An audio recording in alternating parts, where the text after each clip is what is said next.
This is for the nerds, this is for the brainiacs, this what we deserve.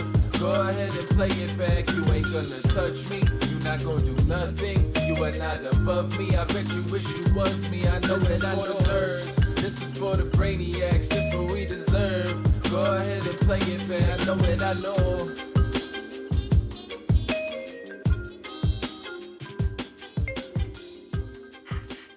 What's up, everybody? Welcome back to the S4Y VLOGCAST. This is episode number 41.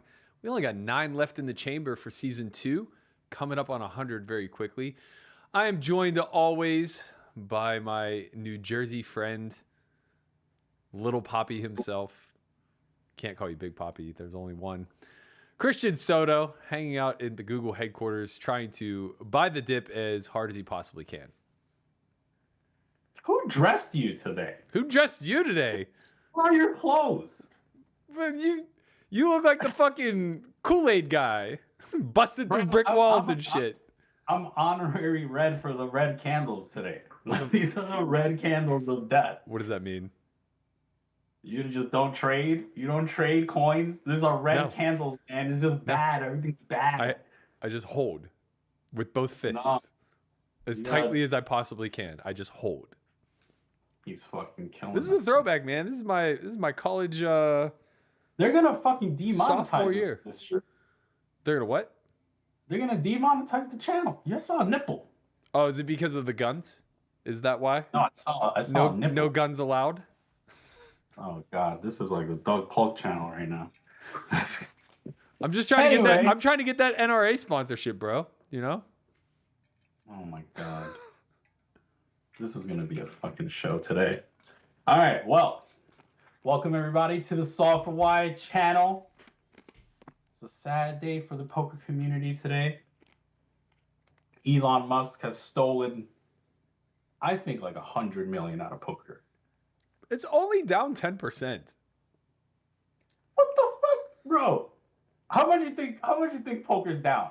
A lot, for sure. Poker's down 100 million. Yeah, maybe, but like, that's such a silly way to look at it. What?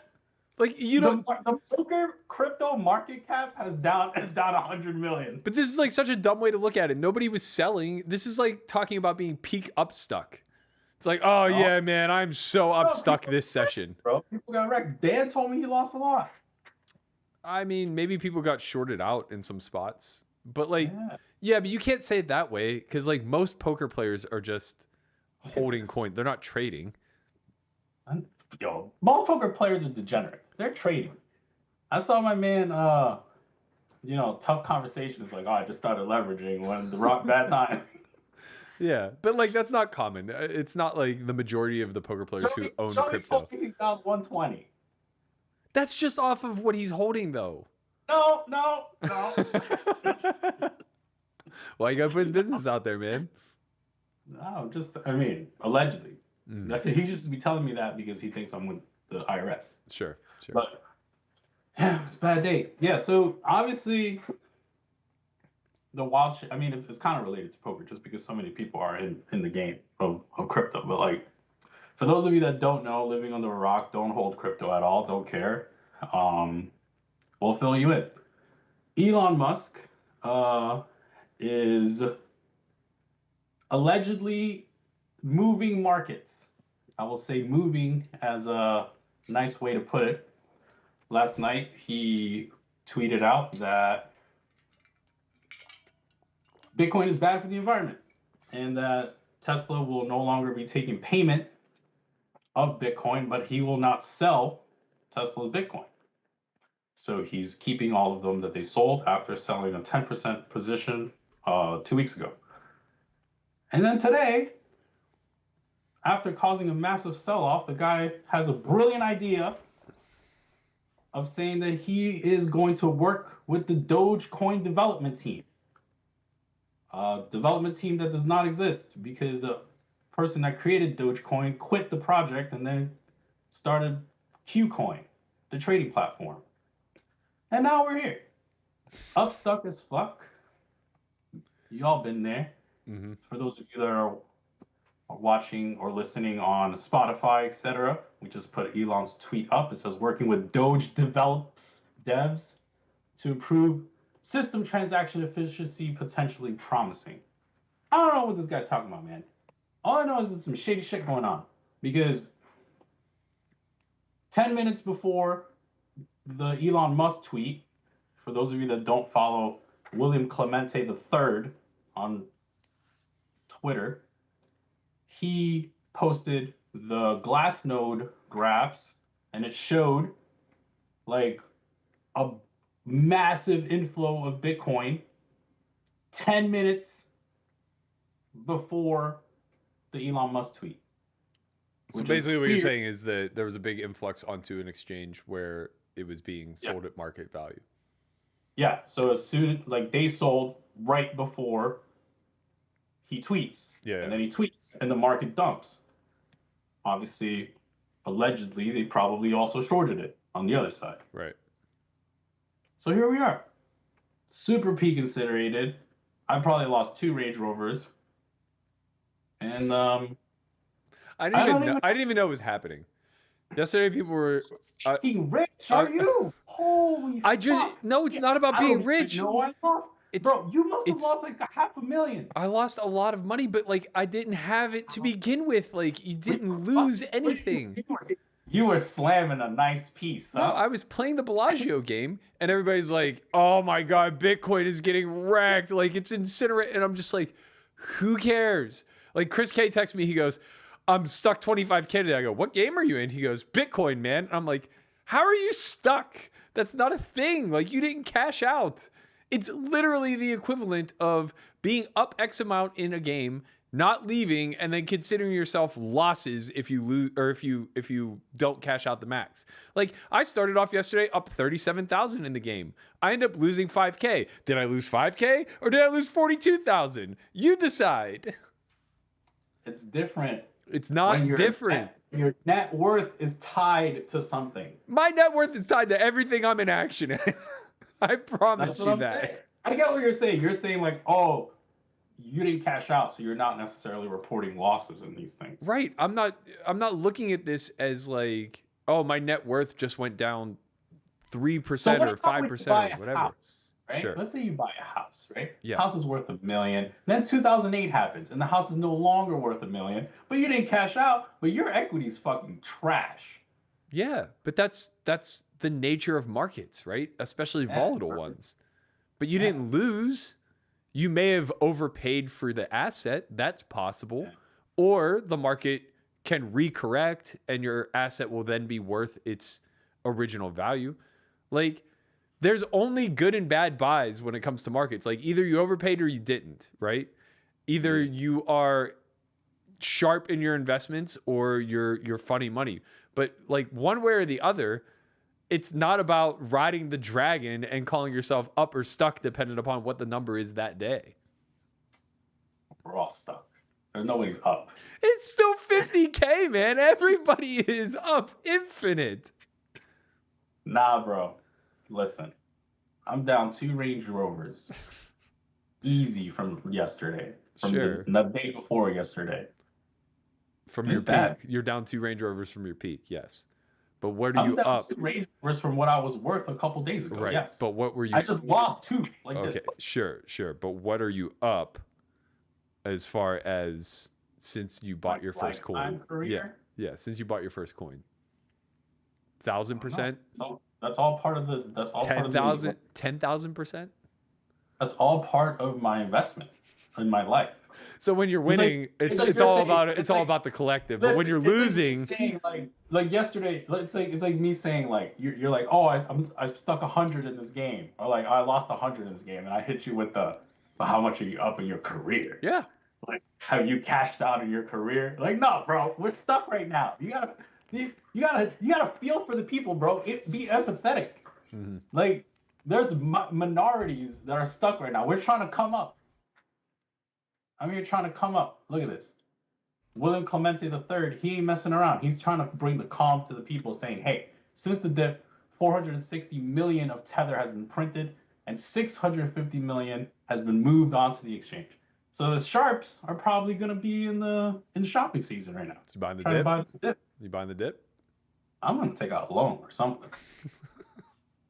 Fucking something's gotta give. Yeah. Play more poker, man. Make more money. The games are so good. They're so big. There's so much action. I have a 50, 100 plus game every single day. I can't breathe. Like, I'm turning down invites. Like, yo, you want to come live at the bike? We're playing 50, 100, 100. You want to come to be on the garden stream? We're playing 50, 100, 200. You want to come to this suite on top of a building in a mansion somewhere? We're playing infinite stakes with a bunch of people who don't even play poker. They're just crypto rich. And it's like, I can't breathe. I can't keep my eyes open anymore. I need a nap. Maybe a dirt nap. I'm getting buried. I just want to rest. I wish I was as rich as Berkey, man. I just want to like, rest. oh, I'm stuck. I don't even know I'm stuck. Must be nice. Man. It's a good like, oh, don't worry. It's a good mindset to have. Like, you know, when you're playing online and you're just like in the flow, you never look at the cashier. You just don't look. And when it's all said and done, when the dust has settled and there's blood in the streets, you just go and click that button. And it's like, maybe you're up 5 buy-ins, maybe you're down 5 buy-ins. Who knows? Wow, how overrolled. How overrolled are you?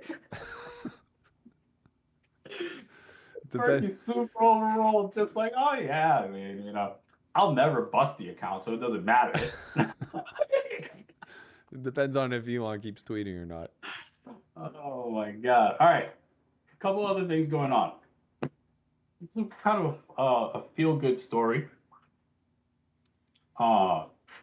Doyle Brunson told a story about Jennifer Harmon and Bobby's room. These are always like fun stories to listen to, right? Like, you know, we kind of don't appreciate, like, I feel like we don't appreciate the Doyle Brunson stories as much as we should, like, because like one day they're no longer going to be around. His Twitter's fire right now. I hope he keeps doing it, and then somebody just like collects the tweets and turns it into like a short story of some sort, or a book, or basically something that like can live on beyond Twitter. The Doyle Chronicles? Yeah, whatever. Like, you know, obviously there's a clear project there. And the S4Y Doyle Chronicles? I don't know that, you know, he's at his age, I don't know that he gives a shit about writing like an autobiography or anything along those lines, or even just a tell-all. But he's doing that very slowly and surely right now on Twitter. Yeah, that's what I'm saying. It's kind of cool, right? It's like, I don't know, I appreciate them a lot. Anyway, so the story was like this. My man, Jimmy Chagra, gangster, stone cold killer, right? Convicted felon, massive drug kingpin, allegedly. But it's not even alleged because he was convicted. But anyway, you know, I ain't here to be a snitch anyway, so it doesn't matter. So he goes into Bobby's room. And, you know, he's just like watching the game. But in these games, sometimes you're not really allowed to be watching the game. But nobody's going to tell my man Jimmy to get out, because who wants that problem, right? So he's watching the game, and Jennifer Harmon is stuck. So she just goes ballistic on him and says, "Who the fuck are you? Get the fuck out." And like, everyone's like not saying anything, but she's like really mad. And then she like effectively like curses out this like drug kingpin lord and forces him to leave the room. And she's like, and he's Respect. like, "Do you know who I am?" And she's like, "I don't give a fuck. Get out." Yeah, she says something like, "I don't care if he's Al Capone." Yeah, like, she's like, "I don't care if he's Al Capone." Like, literally just openly saying that to him. And he like leaves. This is insanity.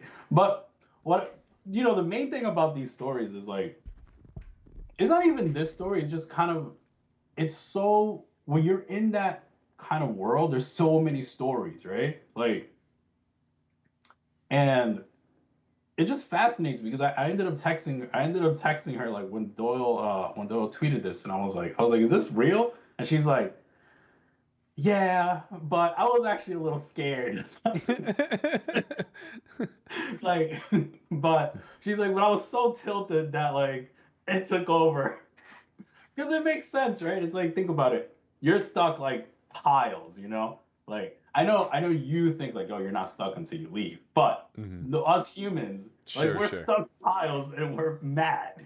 And then this person's just like, sweating you or whatever. I think you told me a story about this like one time where there was like a rule in Ivy's room where like there was no Bro, this is such a funny story.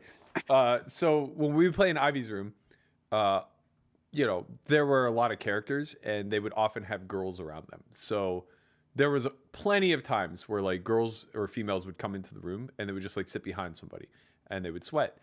And it became like commonly understood that it was fine to have females sweat you, but like not dudes. And basically it was just like, it's annoying for all parties, like even if you're not involved, to have other people in the room to begin with, because they're just a distraction. Like there have been a handful of times where I've had friends come in, like we've gotten dinner and eaten in there while they're waiting for the food to come. They were just like sitting behind me. It's awful because like you feel like you need to entertain them and whatever. It's like they talk to you while you're in a hand. You just want to die. So it's like tough. So it was this like common understanding that like there were no male sweaters in the game. And this guy Fabrice, he was a Frenchman. He's in the game and like he would always let his brother like wander in every now and again. And one day his brother just like pulls up a seat and sits behind him. And Baldwin's like, sorry, Fabrice, no sweaters in this game. And he's like, okay. And he just gets up and leaves. And we're so confused. And he comes back like 15 minutes later. He had changed his outfit and took his sweater off. We're just fucking dying. We're just like, what on earth happened? He goes, you said no sweaters allowed in the game. We had to explain to him that like he meant nobody like sitting behind him watching his cards. What like nationality was he? He's French. Okay, yeah, that makes sense. You did say that. Yeah. I mean, obviously, like it's a bit of a language barrier thing because sweaters isn't really a word. Right. It's not even like it's a poker word. Yeah. Well, like, we've turned one verb into an adjective. Yeah, it's a weird thing. Obviously, it's not his fault, but it was just so comical. Yeah, I mean, I feel like these stories are so legendary. Like, so another story that came out this week was not as funny if you're the butt of the joke, but it was a funny story. Oh, and the Sean Perry story? Yeah. I had heard this story maybe 6 or 7 times from 6 or 7 different people, and none of the details were muddled. Like the only thing that I heard change, maybe I probably heard it from 6 or 7 different people, and of the 6 or 7 times, the only detail that got slightly altered, and I imagine it's just for people taking creative license to exaggerate the story, was the number offered to Sean to bet. Like I heard everything from like 100K to 2 million. But like the absolute details of the story were spot on. Tell the people the story then, because you've heard it so many times. So Dan Zach tweeted it. I guess he was actually in the game, so I definitely trust his recounting of it more than anything else. But I guess they were playing like a very long multi-day session at either Commerce or the Bike of high stakes. Before we get into this, do we want to say what brought this up? Do we want to talk about the Dan Coleman tweet first? Yeah, we can. Or do we want to leave that in the background? We can. Okay, so we'll get back to the actual like fun story about this. But basically, this is what happened. Dan Coleman tweets, for those of you watching on screen, this is the Dan Coleman tweet. And he effectively, like, this is a big deal just because, like, Dan Coleman doesn't talk, right? Like, it's kind of weird. Like, when he says something, I guess it's, like, kind of a big deal because, like, everybody's listening. He ends up saying, like, hey, it's extremely likely that Sean Perry is a scammer. And most people don't know who Sean Perry is unless you're in like the Vegas cash game scene. He's very well known in the Vegas like high stakes cash game scene. And he is the son of Ralph Perry? Yeah. He's the son of Ralph Perry. So him and Dan Coleman make a DFS bet. And I'm not really good with DFS. I don't really know how it works that much, but effectively they end up picking these lineups, right? Long story short, because I don't really know the logistics of it. Maybe you do a little bit more than I do. But A.E. Jones ends up like making a ruling sort of, or like an opinion on saying that Ralph Perry very, very likely cheated. Basically, A.E. Jones and Ryan Doubt went through the lineups. I think the way that it worked was it was head to head, Sean versus Sovereign. Dan. No, Oh. Sovereign. And Dan Sovereign. bought action on Sovereign's side. Or sorry, cross-booked further. So I think it was Sean versus Sovereign, and then 3 random teams or 4 random teams. I don't recall. I don't recall all the details. So maybe it was like 2 known teams and then 3 random teams that were just divvied up or something along those lines. And they just took their aggregate results over the course of a day or a week or something of that nature. And what happened was Doubt and A.E. Jones, who are both proficient in DFS, combed through and did an audit of the lineups when Sean had the random teams versus when Sovereign had the random teams. And basically they were saying, like, if you didn't really know what you were doing, I think that, like, the plus or minus off of optimal as far as, like, expectation goes is, like, somebody who didn't really know what they were doing would be giving up, like, 3.5 points or something like that. And when these teams were on Sam's side, they were losing like 20 points on average. But when they were on Sean's side, they were losing like 2. Right. So it was just like pretty clear collusion of some sort. Right. You know, digging into the thread a little bit more, I'm not entirely certain that it's clear that Sam is also not involved in this in some way, shape, or form, because he doesn't seem to be too outspoken about the fact that he was also cheated, right? Yes. So it's weird that it's a Coleman versus Perry thing, and that Sovereign isn't really, unless like they, you know, arbitrated it. Already spoke in person or something. But if that's the case, then he should be coming to Coleman's defense, obviously. Like, if there was a settlement between the two of them, I would think that, you know, there'd be some ethical pressure there to come to the defense of Coleman and say, like, listen, this is what we settled on. This is what you two can settle on as well. It's kind of weird because, like, Sam Sovereign's just, like, he's just not on Twitter. So it's like, this could have been, there's a chance that Sam just, like, spoke to Sean. Yeah, but he could still just contact Coleman privately. Well, I assume that.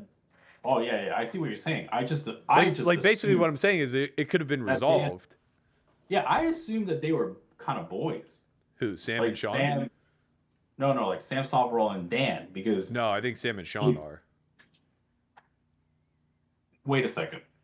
Whose action did Sam Sovereign take? Like, who did he bet on? Himself. Versus Sean. Dan, right, but then so Dan just took action out of the blue. Not Sean said he wasn't getting enough down versus Sam, and he wanted more, so he offered Sam's side to Dan, and Dan took it. This super shit. Yeah, it just seems like, you know, obviously it just seems like something. Now. This is way different. See, I thought it was like, me and Sam are boys, so me and Sam are gonna bet against you. Right. It wasn't like that. It was more like, I'm looking for extra action. I've created this matchup, and I didn't get enough down on it. I want to, like, you know, 2x it or 10x it or whatever. Will you take more? And Dan agreed. So it's like, you know, he could have just pieced Sam in. Obviously, it's like super easy to collude here. Wow. It's not a good look. It's not a good look at all. This whole time, bro, I was like, oh yeah, like Sam and Dan are boys, and that's why they were in this bet together. Yeah, no. Now I'm like, oh no, wait a second. Yeah, it's not a good look for anybody involved, because for Dan's side, it kind of looks like he's just been fleeced and allowed it to happen through not doing his due diligence. And then from Sean and Sam's side, it just looks like they are angling in some sort of capacity or colluding in some sort of capacity to basically fleece this quote-unquote sucker out of 7 figures. Wow. But it's kind of crazy, right? Because, like, we read all these Brunson stories, and that's literally every single one of them. Like, you see some sort of, like, shady angle being taken. And I understand, like, back then that was just, like, revered. But, like, today, I don't know, man. Like, yeah, but also back then, like, if you didn't carry a fucking gun, like, you better watch your back if you're angling people like that. Like, yeah, like, I would have never chosen this profession in the 70s, 60s, 50s, whatever. Like, I wouldn't want to be a sharp. It's too unethical to me, and like it just conflicts way too much with my ethics and the things that I hold in the highest. Like your values, yeah. Like you're Yeah, not trying like my to value sucker. system. Yeah, like I like money, but like not to the point of compromising my values. And poker already flirts with that in certain atmospheres or whatever, right? Like there's a lot that you have to juggle and parse through and Mm-hmm. make good with in order to feel like you are not compromising who you are or what you stand for in order to pursue gambling as a profession. When you look at it through the lens of like when it was super raw, like from Doyle's era, where it was being sharp versus being dumb, and your entire job was to manipulate people for the betterment of your bottom line, it's just too much. Like I wouldn't want to be good at that, because being good at that makes me I think it would make me like the type of person that I would despise or currently do despise. Like I hate Right. people that are willing to take an edge at all costs, especially an unfair edge.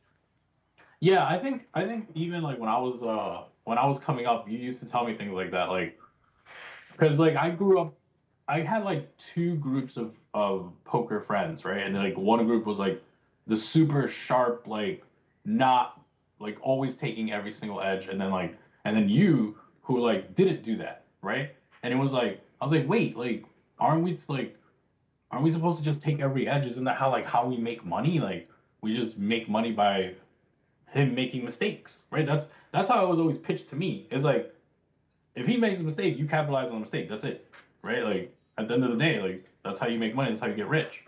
And I was like, yeah, that makes sense to me because that makes sense. It's like it's poker, right? But then you kind of told me like, yeah, but there's like a limit. Like on the table when like all the rules are black and white and everybody's sober and like that's cool, you know? And if he wants to get drunk for the fun and he like that's fine too, but don't go beyond it and trying to search like oh, he didn't catch this one little piece of the bet, so now like I could take this little loophole and win, you Yeah. know?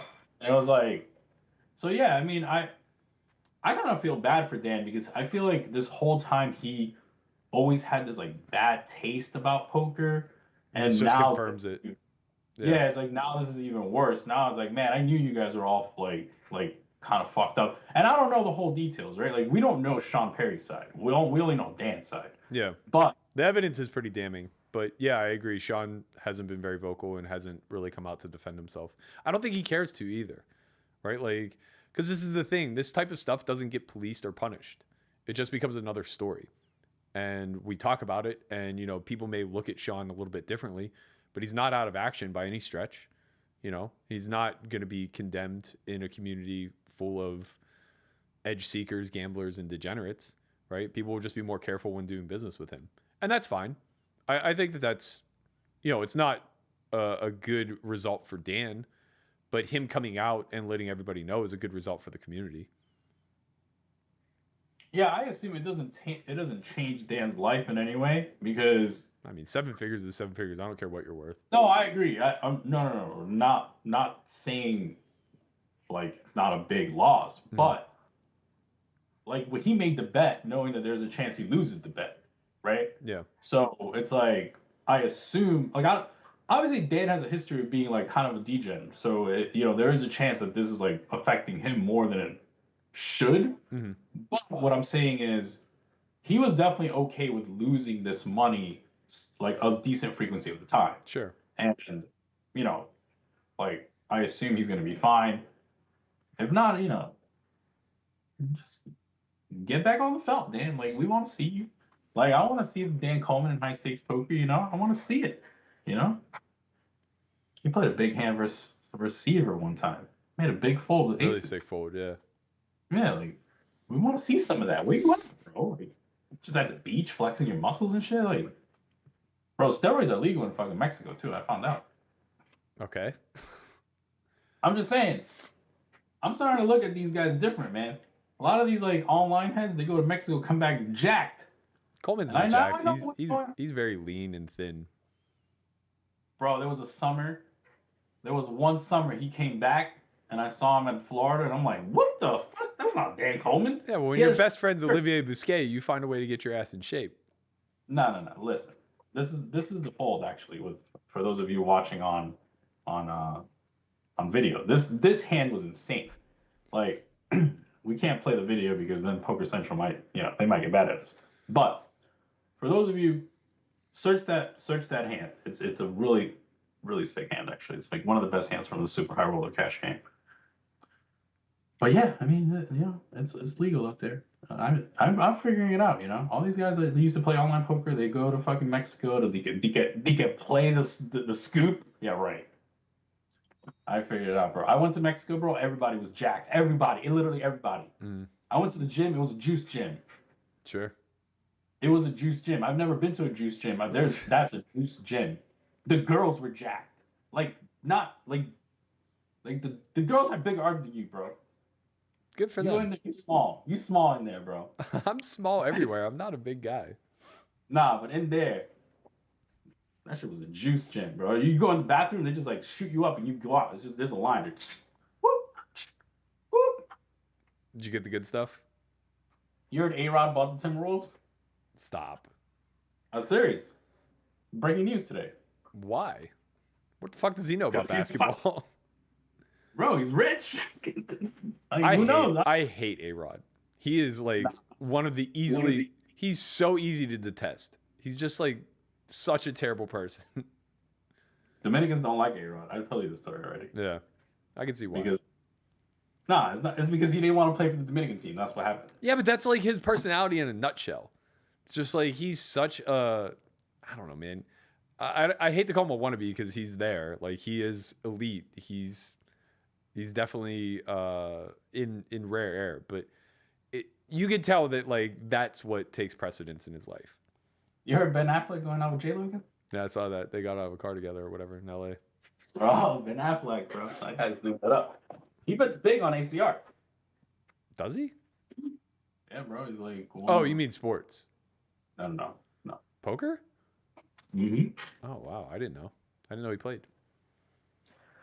So the story with Sean Perry. So Dan Zach, for those of you that don't know Dan Zach, New Jersey born, mostly a mixed player, turned no limit player, back to mix again, but very good nonetheless. Tells a story about a cash game at the Commerce, right? For those of you looking, this is it. So he is in a game with Sean Perry, and one of the VIPs is stuck a lot, right? Sean Perry's talking, and the VIP is just like, kind of had enough of his shit, right? And he slides $100K in front of Sean Perry and says, if I'm not mistaken, if you're, is it top 3 IQ? Sean was basically bragging about how well he was doing in the game and how smart he is and how sharp he is and everything else. And this lawyer said, I'll bet you $100K that you don't have like you're not in the upper half of this table in IQ. And Sean declined. Yeah. And then the lawyer said, okay, I'll bet you $100K that like you're not in the bottom third of this lineup. And Sean still declined. And then he goes, I'll bet you $200K that you are last. And Sean just stopped speaking. For the rest of the night, he didn't say a word. Bro, that's but like for anybody who hasn't played with Perry, he has this shtick and like that story just aligns with it. Like it's weird. It depends on the environment he's in, right? Like I've seen him run this shtick where like he's a bumbling idiot and he just like tries to play it up, right? Like so we're in the big game and it's all Rex, him and myself. And he'll just go on and on about how little he knows about poker and like how much he wants to gamble and like just saying silly things like, you know, ace king gets it in versus queens. He'll be like, oh, I'll take the ace king all day. Aces are hot. Like, you know. Oh my God, one of those. Yeah, like pretending that like, you know, queens isn't a clear and utter favorite that everybody would prefer here.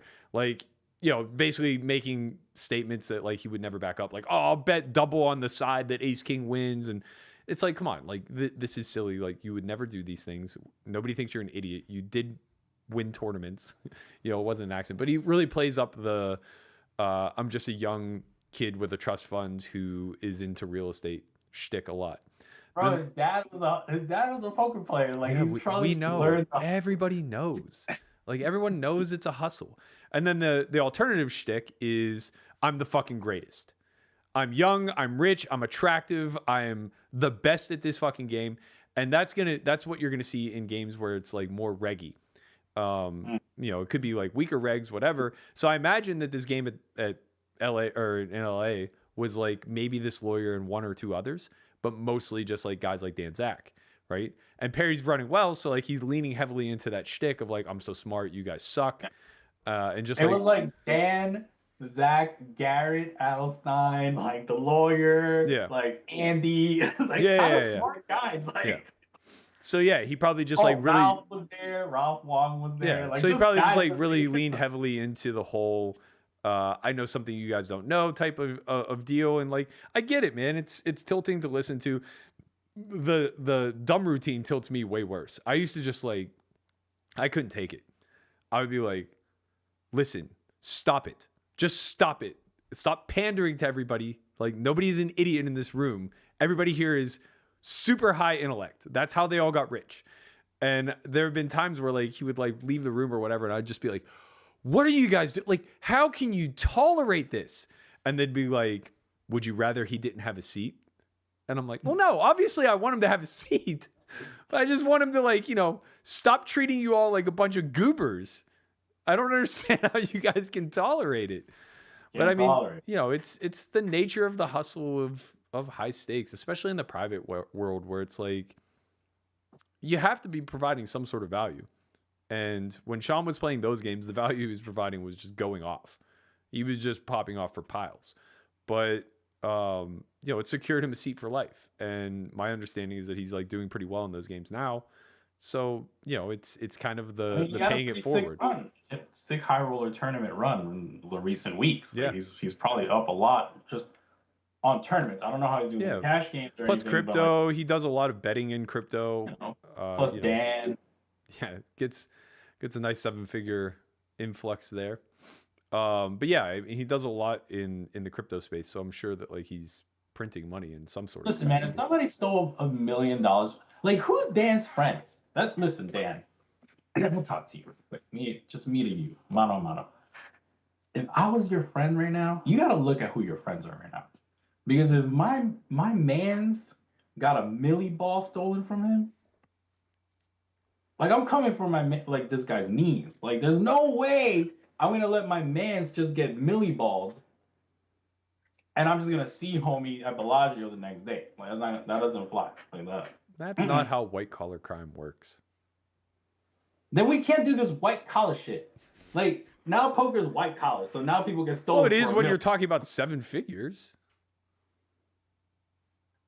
Right? Like this isn't Joe the plumber who just got rolled for 2K at 510. So what's Dan gonna do? He's gonna sue him? Nothing. He's gonna do nothing. The same thing that everybody who got cheated in home games is gonna do. The same thing that everybody who got rolled on apps is gonna do. It's nothing. He's gonna out him. That's it. That's the only repercussion. You know how much debt there is in the poker community by people who are no good for it? Right? It just happens. You can't just get suckered like that. But you do sometimes. And it happens to everybody at some frequency. Like, thankfully, I haven't had it happen to me yet, but I've also been insanely cautious, and I'm definitely going to have it happen. Because you know that you have Dominican friends that have more Dominican friends. Sure. Like, I might not do it, but I have Lotigues behind me. Like, I'll just be like, yo, I need a favor. We can't. No, you can't. I can't text it to you. We have to speak on the phone. Mm-hmm. Sure. That's it. Yeah. And then I'll be like, something happened to one of my close friends, and I need a big favor. Yeah. Okay. And that's it. And that's it. And it's done. It's handled, Berkey.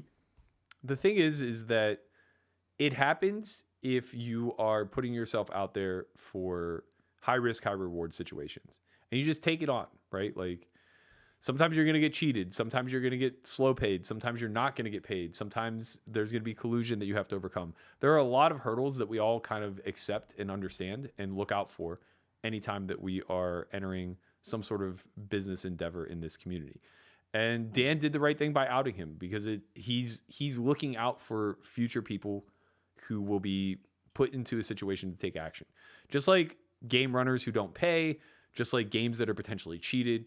It's important for that message to get out there to the other people who may be victim in the future.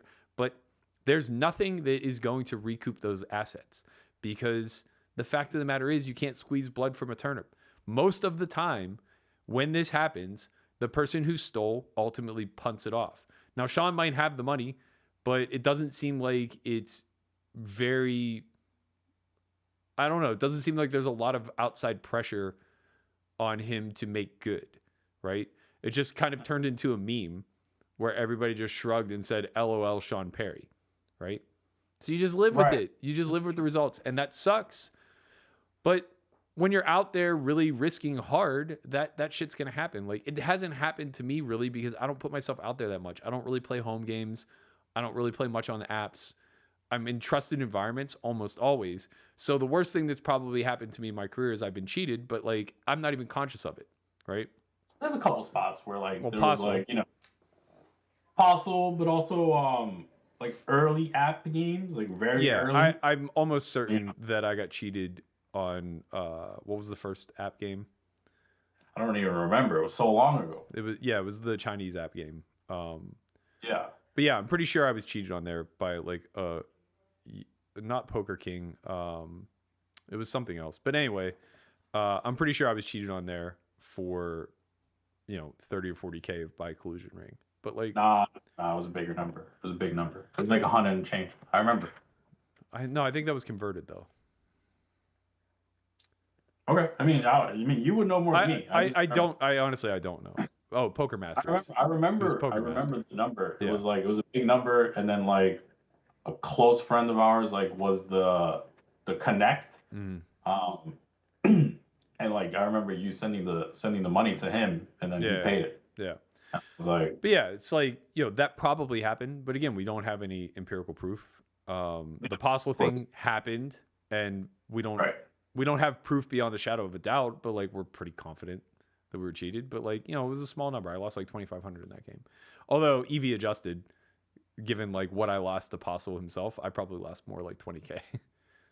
Yeah, and also just like those things are weird to like if he actually cheated to quantify because he affects the whole. Yeah, that's what I'm saying. Like EV adjusted, right? Like just the pots he took away or the pots that he won directly from me or whatever the case may be. It was probably closer to like, I probably lost. The hands he got away from because like it would have been a bad spot for him. Yeah, it's like it's kind of a weird spot to like kind of do that. I did see that a couple judgments came in against him this week actually.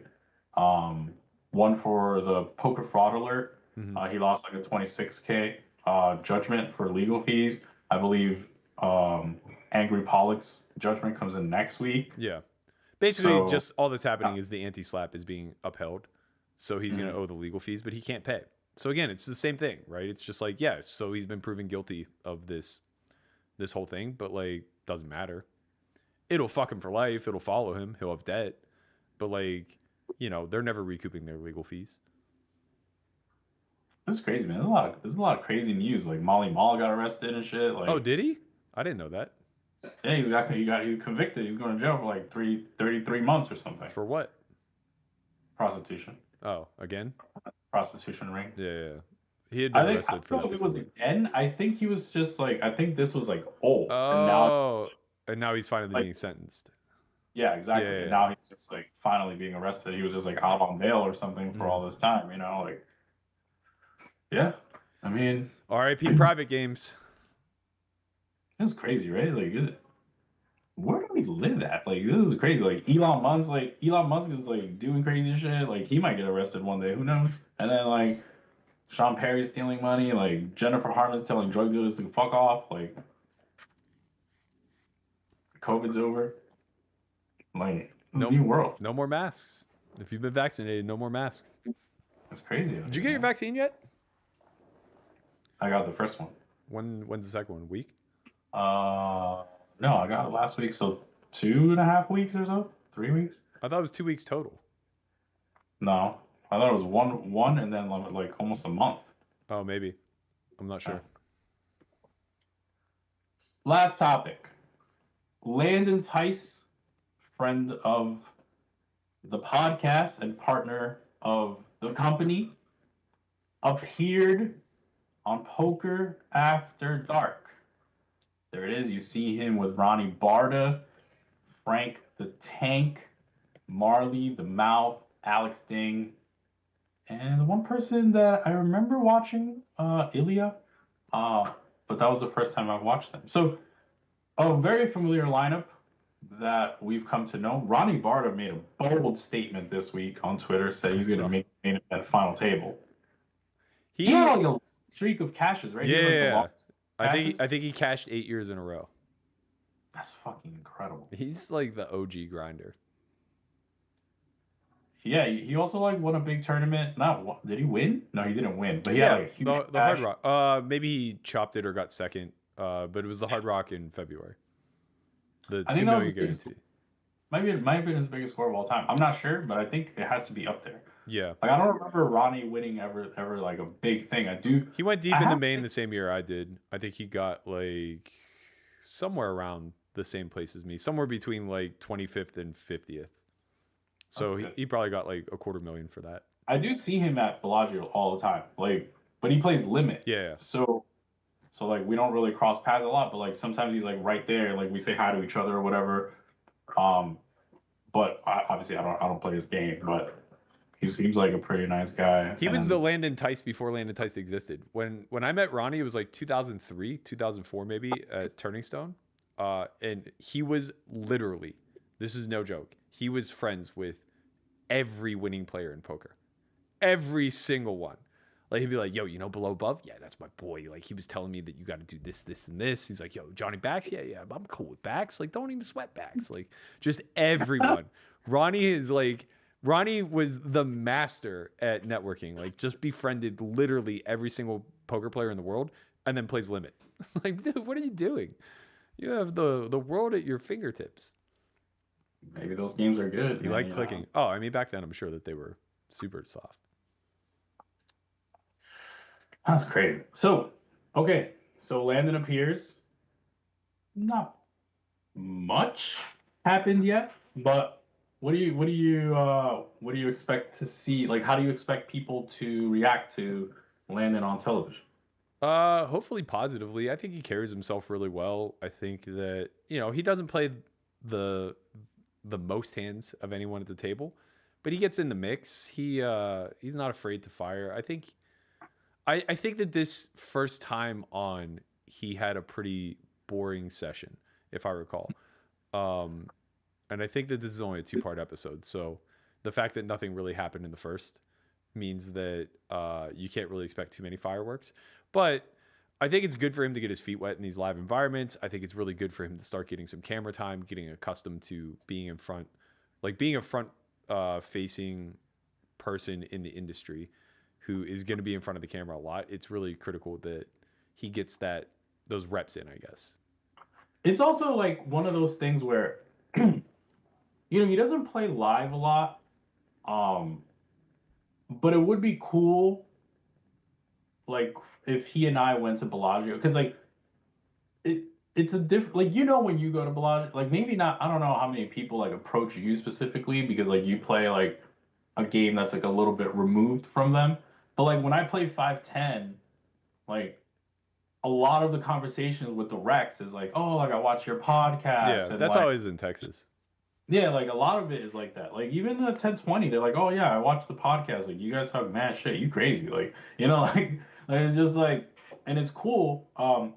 So yeah, like getting Landon used to that kind of like communication with the public in terms, because he probably has a lot of fans, like people that just like enjoy him, enjoy like his story, and then they want to know more about him and stuff like that. Like I tell this story all the time, man. Like my games at Bellagio are usually really good.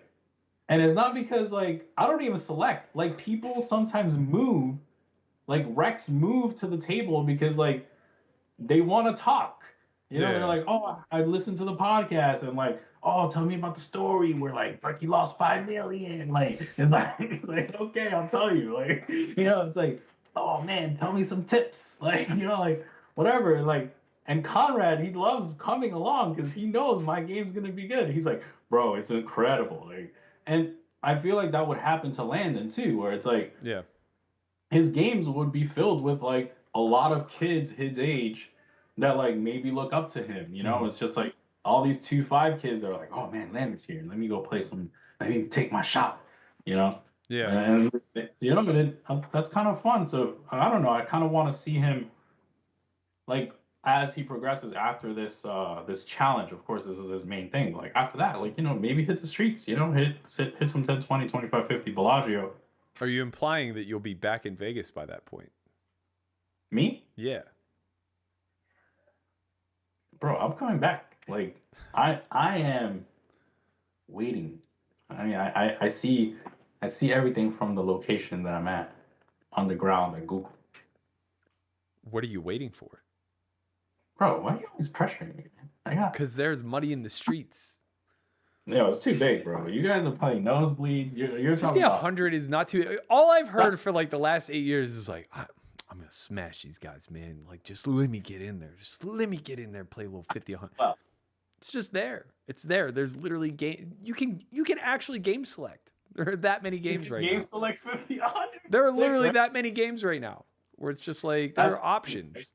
Back like it was like, when was I? I was in Vegas like 6 months ago or whatever. Like there was only one game. Like if you 5,100, you have to be on Bravo like around the clock and then just like be there. Now there's a game every day.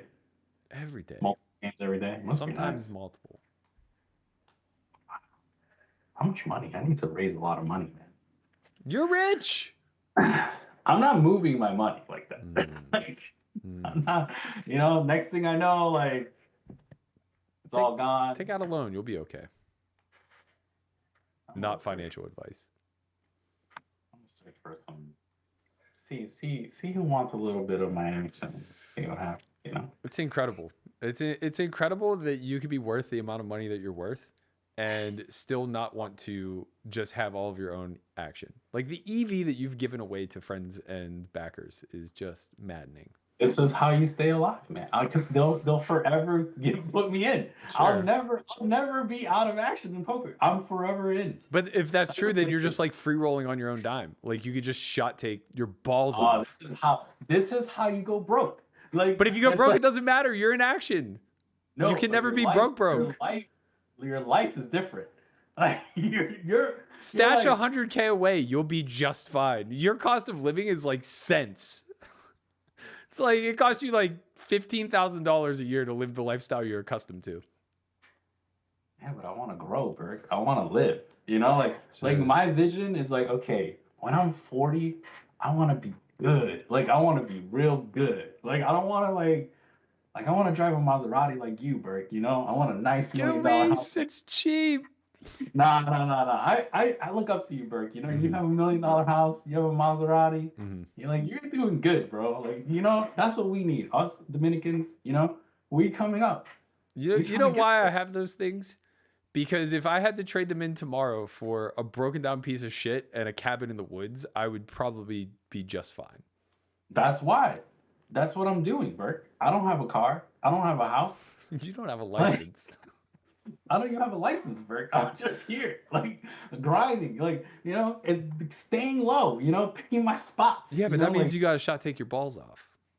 You got to try to 10x, you know?